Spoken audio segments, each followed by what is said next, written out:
Hey, before I begin this morning, I just wanted to give a little note. If you missed last Sunday, hopefully you catch up online. We covered the issue of excommunication and what that's involved, and we encourage you all to discuss it at home group and whatnot. And what came out is that some of y'all had some questions still remaining about what to do. So if you didn't watch the sermon, this is going to be like, you'll be like, what is he talking about? Well, just note this down and then go watch it online, and then it'll make sense. But those who did watch it, just a little point of clarification to help, and then we'll get into our text this morning.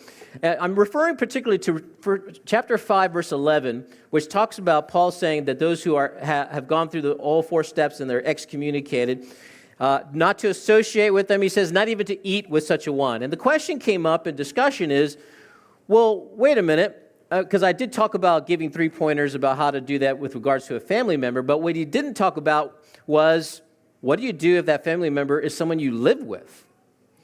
And so let me just give you one little point of clarification on that. The word that's used there in chapter 5, verse 11, when he says not to even eat with such a one, in the Greek actually refers to a close communal type fellowship meal. Not just any old meal. But one that communicates a fellowship, a commonality, and certainly with that, an approval and a welcoming in of one another. So that's the idea. It really is more an expression of fellowship. And he says, don't do that with someone who's been excommunicated. And so what do you do then in the case of someone that might be excommunicated in your family that you live with?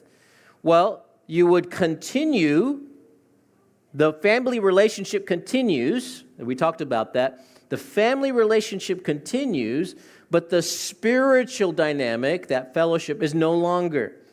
And so you would continue to share a meal together as a family in a household, as is, of course, appropriate.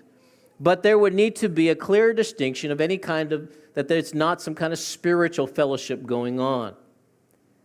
You would continue to cultivate the family relations because those continue, but the spiritual aspects would need to change. Jesus said, treat them like an unbeliever.